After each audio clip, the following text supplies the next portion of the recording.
Hello guys, what we're going to do today is learn how to create and manage a billing account inside of Google Cloud. So what we usually do here is we use the search bar, but in this particular case, what I'm going to do for you is I'm going to give you the URL and you're just going to go to it because it's a much more direct method. So let's go to our navigator and inside of it, let's go to, let's just remove this part here and let's substitute it by billing.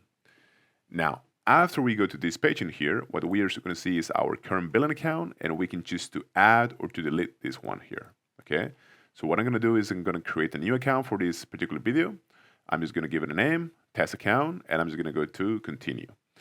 Now, after that, Google is going to ask you for your payment method, for your payment details, which are here, right? And you're just going to, add these details and confirm it with your bank account. And after you're done, you can just go to submit and enable billing as I'm doing in here. So that's it. Thank you very much.